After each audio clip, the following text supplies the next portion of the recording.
June 18న కాలిఫోర్నియాలో ఒక bad incident జరిగింది. అది మన మోస్ట్ ప్రాబబ్లీ తెలుగు వాళ్ళే అని చెప్పేసి న్యూస్ ఆర్టికల్‌లో చదివితే నాకు అర్థమైంది. నేను సడెన్‌గా ఇన్‌స్టాగ్రామ్ ఓపెన్ చేస్తే న్యూస్‌లో ఒక వీడియో వచ్చిందనమాట. ఇట్లా కార్‌లోంచి ఒక 1 ఇయర్ చైల్డ్ పడిపోయి తర్వాత సఫకేషన్ సిట్యుయేషన్‌లో ఉంటే హాస్పిటల్‌కి తీసుకెళ్ళినప్పుడు అతను చనిపోయాడు. ఇన్వెస్టిగేషన్ అనేది జరుగుతుంది. ఎందుకు జరిగింది? ఎలా జరిగింది? ఏం జరిగింది? అనేదైతే ఖచ్చితంగా అయితే తెలియదు. కాకపోతే ఇది ఒక పర్టిక్యులర్ అవేర్‌నెస్ కోసం నేను చేద్దాం అనుకున్నటువంటి సబ్జెక్ట్ ఏంటంటే, జనరల్‌గా మనం రోజు ఇమిగ్రేషన్‌లో అవి ఇవి అన్నీ మాట్లాడుకుంటాం. దాంతో పాటు లైఫ్ కూడా ఇంపార్టెంటే. చూడండి, ఒక 1 ఇయర్ బాబు అలా అన్‌ఎక్స్‌పెక్టెడ్‌గా అలా పడి చనిపోతే ఆ బాధ చాలా సంవత్సరాలు అలానే మిగిలిపోతది మనకి. ఎందుకు అంటే నిర్లక్ష్యం కారణంగా కూడా జరగచ్చు. ఇప్పుడు వాళ్ళ గురించి నేను మాట్లాడదలుచుకోలేదు. వాళ్ళ పెయిన్‌ని నేను పెంచదలుచుకోలేదు. సో, ఇటువంటి పరిస్థితుల్లో మనం వాళ్ళ బాధనైతే ఖచ్చితంగా అర్థం చేసుకోవాలి. బట్ దాంట్లోంచి ఒక అవేర్‌నెస్ పాయింట్ తీసుకుంటే ఏంటంటే, ఇలాంటి ఇన్సిడెంట్స్ చాలా జరిగాయి. చాలా అంటే చాలా జరిగాయి. ఎందుకు అంటే మన కేర్‌లెస్. మనం జనరల్‌గా ఏంటంటే కొన్ని కొన్ని రూల్స్ అనేవి మనము ఇండియాలో 100% పాటించాము. అది జనరల్‌గా నువ్వు అలా మాట్లాడతావా, ఇలా మాట్లాడతావా అని అంటారు కానీ అందరూ నిజం. పిల్లలు సీట్ బెల్ట్ పెట్టుకొని కూర్చోరు ఇండియాలో. జనరల్‌గా ఒళ్ళో కూర్చోబెట్టుకుంటాం మనం. ఏంటంటే మనకక్కడ ఇలాంటి రూల్స్ అనేవి పెద్దగా ఎవరు ఆపరు పోలీస్ వాళ్ళు ఇలాంటి వాటి గురించి.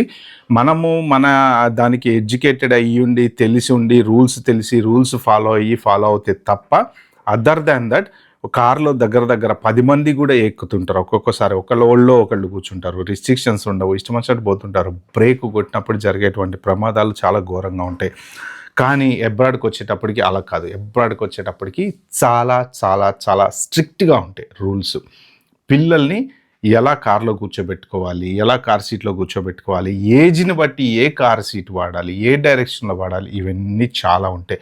సో, ఇలాంటి చోట్ల గనక బై మిస్టేక్ కార్‌లోంచి కింద పడి గనక ప్రమాదం జరిగితే, ఒకవేళ అది గనక ప్రూవ్ అయితే ఖచ్చితంగా తల్లిదండ్రులకి శిక్షలు పడేటువంటి అవకాశం ఉంది. లేకపోతే జరిమానా విధించేటువంటి అవకాశం ఉంది. అది ఏదైనా కావచ్చు. జరిమానా కావచ్చు, శిక్షలు కావచ్చు. సో, కొంత మనం ఏంటంటే ఆ బ్యాక్ హోమ్ యాటిట్యూడ్‌ని అబ్రాడ్‌కి క్యారీ చేస్తారు. చాలా మందిని చూశాను నేను. ఏంటంటే ఏం కాదులే అని ఒళ్ళో కూర్చోబెట్టుకొని వెళ్తూ ఉంటారనమాట. సో, అబ్రాడ్‌కి వచ్చేటప్పటికి ఉన్నటువంటి రూల్స్ ఏంటి అసలు అనేది పర్టిక్యులర్ వీడియోలో మాట్లాడుకుందాం. వెరీ ఇంపార్టెంట్ వీడియో అండి. దయచేసి ఒక నలుగురికి షేర్ చేయండి. ఎందుకంటే మనం జనరల్‌గా కొంత కేర్‌లెస్ యాటిట్యూడ్ వలన ఒక ప్రాణం పోతుంది. సో, అలాంటి కేర్‌లెస్ యాటిట్యూడ్ నుంచి బయటకొచ్చి అందరూ సేఫ్టీ రూల్స్ కనుక పాటించగలిగితే అట్‌లీస్ట్ మనకి కొంత హెల్ప్ అనేది అవుతది. సో, ఫస్ట్ ఆఫ్ ఆల్ ఏంటంటే కార్‌లో పిల్లల్ని కూర్చోబెట్టుకునేటప్పుడు ఏంటంటే ఒక ఏజ్‌ని బట్టి వాళ్ళు ఫ్రంట్ సీట్‌లో కూర్చోవాలా వద్దా అనే రూల్స్ అనేవి ఉంటాయి అబ్రాడ్‌లో. సో, నాకు తెలిసి అప్ టు 6 ఇయర్స్, 7 ఇయర్స్ వరకో, 8 ఇయర్స్ వరకో సంథింగ్ ఒక్కొక్క కంట్రీని బట్టి ఒక్కొక్కలాగా, అమెరికాలో ఒకలాగా, యూకేలో ఒకలాగా, ఆస్ట్రేలియాలో ఒకలాగా అలాగుంటాయన్నమాట. సో, ఫ్రంట్ సీట్‌లో మామూలుగా మామూలు సీట్‌లో మనం కూర్చున్నట్టు కూర్చోబెట్టడానికి ఉండదు. అదొకటి నెంబర్ 1. నెంబర్ 2, వెనక సీట్‌లో వాళ్ళు కూర్చున్నప్పుడు వాళ్ళ ఏజ్‌ని బట్టి చైల్డ్ సీట్ అనేది వాడాల్సి వస్తుంది. ఓకే. నెంబర్ 3, 1 ఇయర్ లోపు పిల్లలైతే గనక మీరు సీటుకి ఆపోజిట్లో పిల్లల్ని కూర్చోబెట్టాలి. మనం డ్రైవింగ్ చేసే వైపు పిల్లల ఫేస్ ఉండకూడదు. ఆపోజిట్లో ఉండాలి. అంటే సీటు వెనక కూర్చున్నటువంటి సీట్ ఉంటుంది చూసారా, ఆ సీటు వైపు పిల్లల మొహం చూస్తూ ఉండాలన్నమాట. అందుకని జనరల్గా ఏం చేస్తూ ఉంటారంటే, చిన్న పిల్లలు ఉన్నటువంటి పేరెంట్స్ ఎవరైనా కార్లో ట్రావెల్ చేసేటప్పుడు వెనక పిల్లల్ని అటు తిప్పి కూర్చోబెడతారు. కాబట్టి మదర్స్ వెనక సీట్లో కూర్చుంటారు, ఫాదర్స్ డ్రైవ్ చేస్తూ ఉంటారు అనమాట. దాని తర్వాత చైల్డ్ సీట్ ఏదైతే ఉంటుందో దానికి సీట్ బెల్ట్ కంపల్సరీ పెట్టాలి. కింద నుంచి మీకు లోపటి నుంచి సీట్ బెల్ట్ తీసుకొచ్చి దానికి ఆప్షన్స్ ఉంటాయి. ఇలా ఓపెన్ చేసి మీరు సీట్ బెల్ట్ తీసుకొచ్చి అది క్లోజ్ చేసేసి ఆ సీట్ బెల్ట్ పెట్టాలన్నమాట. నెక్స్ట్ తర్వాత చాలా మంది ఇగ్నోర్ చేసేటువంటి విషయం, చాలామందికి తెలియనటువంటి విషయం, చైల్డ్ సేఫ్టీ లాక్ అనేది ఒకటి ఉంటుంది. వెనక ఉండేటువంటి డోర్స్కి చైల్డ్ సేఫ్టీ లాక్ కనుక మీరు ఆన్ చేసి పెడితే ఏమవుతుందంటే, పిల్లలు బై మిస్టేక్ జనరల్గా మనం డోర్ ఇలా ఓపెన్ చేసుకుండి దిగేస్తాం కదా. ఇప్పుడు సెంట్రల్ లాక్ వేసినా కానీ ఏమవుతుందంటే కొన్ని కార్లకి ఎక్కడ డోర్ ఓపెన్ చేస్తే అక్కడ ఆటోమేటిక్గా ఓపెన్ అయిపోతుంది అనమాట. సో, టక్కన వాళ్ళు మనం సెంట్రల్ లాక్ ఓపెన్ చేయకపోయినా సరే డోర్ ఓపెన్ చేసుకుని దిగచ్చు. అదే ఇప్పుడు లేటెస్ట్ కార్స్ ఏమేమైతే ఈ ఎలక్ట్రికల్ కార్స్ టెస్లా ఇలాంటి వాటికి ఏంటంటే ముందర ఉన్నటువంటి ఆ ఐప్యాడ్ టైప్ డాష్ బోర్డ్ ఉంటుంది చూసారా, దాంట్లో ఉంటాయి చైల్డ్ లాక్ కంట్రోల్స్. ఆ లాక్ వేయటం వల్ల ఏంటంటే మీరు బయట నుంచి డోర్ ఓపెన్ చేయొచ్చు కానీ లోపటి నుంచి డోర్ ఓపెన్ చేయడానికి రాదు. అందుకని ఎవరైనా ఎక్కినప్పుడు ఒక్కొక్కసారి లోపల నుంచి డోర్ రాకపోతే మనం బయట నుంచి తీస్తాం. ఎందుకు అంటే ఆ చైల్డ్ సేఫ్టీ లాక్ అనేది ఆన్లో ఉంటుందన్నమాట. సో అప్ టు 3 years వరకు ఒక కార్ సీట్ ఉంటుంది, 3 to 6 years వరకు ఒక కార్ సీట్ ఉంటుంది, 6 to 12 years వరకు ఒక కార్ సీట్ ఉంటుంది. 12 years తర్వాత వాళ్ళకి సీట్ అక్కర్లేదు, బట్ స్టిల్ సీట్ బెల్ట్ అనేది కంపల్సరీ ఉంటుంది. సో ఒక్కొక్కసారి ఇలాంటి సిచ్యువేషన్లో ఏం చేస్తామంటే జనరల్గా మనం ఇగ్నోర్ చేసి పెద్దవాళ్ళు ఎవరైనా కూర్చున్నప్పుడు, ఇప్పుడు కార్లో నెంబర్ ఆఫ్ పీపుల్ని బట్టి కూడా ఉంటుంది. వెనక సీట్లో 3, ముందు 2, ఒక డ్రైవరు ఒక ప్యాసింజర్, 5 మాత్రమే, దట్ ఇంక్లూడింగ్ చైల్డ్ అనమాట. సో ఒక్కొక్కసారి పేరెంట్స్ అబ్రాడ్ వచ్చినప్పుడు చాలామంది, నా కళ్ళతో నేను ఓన్గా చూసా, చాలామంది చేసేటువంటి బిగ్గెస్ట్ మిస్టేక్ ఏంటంటే ఎవరింటికన్నా డిన్నర్కి కానీ అలా వెళ్ళినప్పుడు వాళ్ళు ఏం చేస్తారంటే ఆ కార్ సీట్ తీసి డిక్కీలో వేసి అమ్మ నాన్నని కూర్చోబెట్టుకొని పక్కన వైఫ్ కూర్చుంటుంది. అంటే ఒక ప్లేస్ అనేది సరిపోదు కదా వాళ్ళకి, ఒక ఎక్స్ట్రా ప్లేస్ కావాలి కాబట్టి ఆ ఊళ్ళో పిల్లోళ్ళని పెట్టుకుంటారు అనమాట.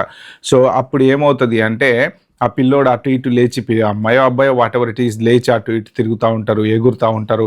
సో మొన్న జరిగిన ఇన్సిడెంట్లో కూడా నేను ఆ పిల్లోడు గ్రాండ్ ఫాదర్ ఒళ్ళో కూర్చున్నాడు అన్నట్టు విన్నా న్యూస్లో. మరి నాకు అది కరెక్ట్గా 100% కన్ఫర్మ్ అయితే కాదా, ఇన్స్టాగ్రామ్లో చూస్తుంటే వచ్చింది.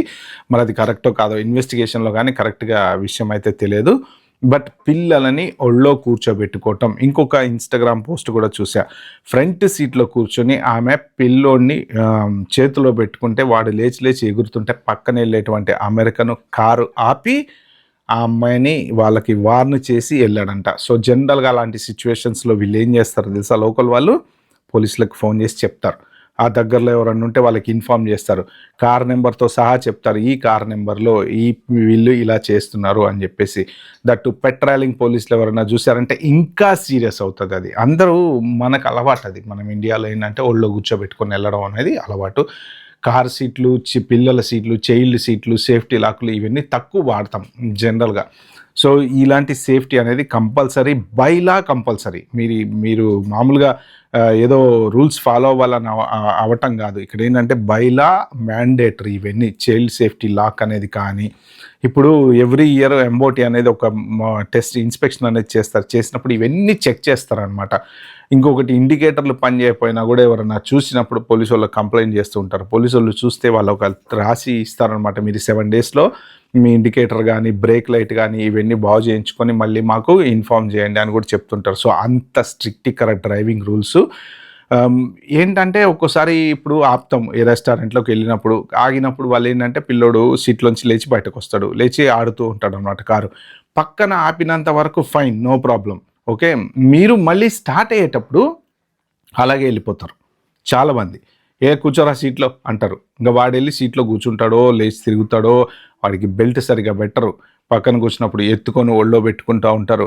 సో ఇలా చాలా జరుగుతాయండి. మెయిన్ ప్రాబ్లం ఎక్కడొస్తుంది అంటే ఫంక్షన్స్కి వెళ్ళినప్పుడు మాత్రం ఖచ్చితంగా డెఫినెట్గా ఇలాంటి సిచ్యువేషన్ వస్తుంది. ఎందుకంటే ఎవరినైనా ఒక ఎక్స్ట్రా పర్సన్ని మన కారులో కూర్చోబెట్టుకొని అకామిడేట్ చేసుకుని ఇంటికి వెళ్ళేటప్పుడు ఏంటంటే వాళ్ళని డ్రాప్ చేసి వెళ్ళటమో, వీళ్ళని డ్రాప్ చేసి వెళ్ళటమో, పేరెంట్స్ని తీసుకొని వెళ్ళటమో, ఇలాంటి సిచ్యువేషన్లో ఉన్నప్పుడు ఏం చేస్తామంటే ఆ పర్టికులర్ కార్ సీట్ తీసేసి ఆ ప్లేస్లో ఎవరో ఒకరిని బయట వాళ్ళని ఎక్కించుకొని ఈ పిల్లోని ఒళ్ళో పెట్టుకుంటాం, అమ్మాయినో అబ్బాయినో వాట్ ఎవర్ ఇట్ ఈస్, టోడ్లర్ని. సో ఇలాంటి సిచ్యువేషన్స్లో ఒక్కొక్కసారి బై మిస్టేక్ డోర్ కూడా లాక్ చేసుకోకుండా వెళ్తూ ఉంటారు. నేను చాలామందికి వెనక నుంచి ఫాలో అవుతూ కూడా సైడ్ ఆపి మరీ చెప్పేవాడిని. వాళ్ళు ఎక్కినప్పుడు డోర్ సరిగ్గా వేసుకోరు. డ్రైవర్ కాన్సన్ట్రేషన్ ఎక్కడ ఉంటుందో నాకు అర్థం కాదు. డోరు కనుక పడకపోతే డాష్ బోర్డ్లో డోర్ పడలేదన్న లైట్ వెలుగుతుంది.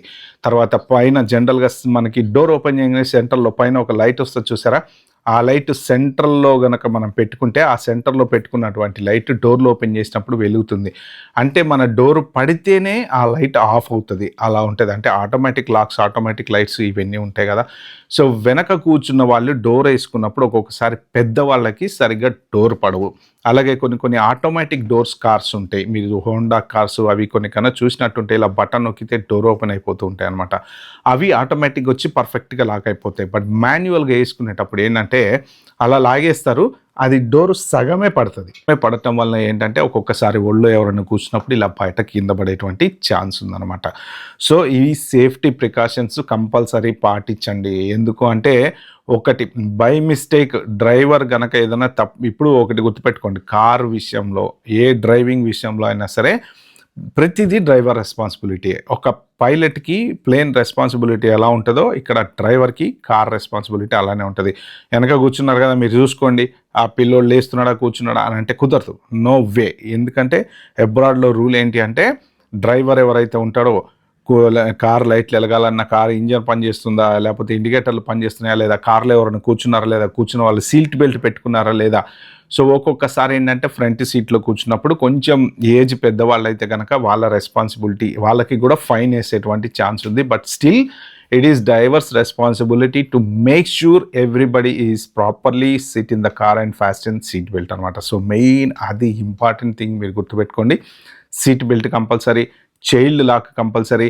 పిల్లల్ని మాత్రం ఎటువంటి పరిస్థితుల్లోనూ లేచి బయట వదిలేసి ఆడించద్దు. మీకు ఎక్కడైనా సేఫ్ ప్లేస్లో పార్కింగ్ చేసుకున్నాక ఇంజిన్ స్విచ్ ఆఫ్ చేసిన తర్వాత అప్పుడు వదలండి.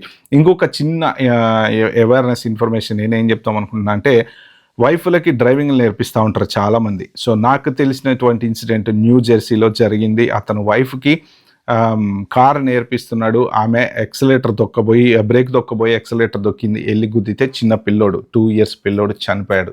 ఆల్మోస్ట్ 5-6 years బ్యాక్ జరిగినటువంటి ఇన్సిడెంట్ అనుకుంటా. సో మా ఫ్రెండ్ వాళ్ళ అపార్ట్మెంట్ కాంప్లెక్స్లో జరిగింది ఇది. ఏంటంటే మీరు డ్రైవింగ్ నేర్పించడానికి మీకు ఎలిజిబిలిటీ ఉందా లేదా చూసుకోండి. మీరు ఎగ్జామ్ రాయాలి, దానికి 3 years లైసెన్స్ కంపల్సరీ ఉండాలి, ఏదో రూల్స్ ఉంటాయి. ఆ రూల్స్ ప్రకారం మీ వైఫ్కి మీరు కార్ నేర్పించాలంటే మీ వైఫ్ మీ కార్ పేరు మీద ఇన్సూరెన్స్ ఉండాలి. సో ఇవన్నీ ఉంటాయి. ఏంటంటే మనము జనరల్గా ఇండియాలో కూడా ఇలానే నేర్పుతూ ఉంటాం కదా, చాలామంది నేర్పుతుంటారండి ఇండియాలో. మా ఫ్యామిలీలో బోల్డ్ మంది పిల్లలంతా ఇట్లానే నేర్చుకున్నారు.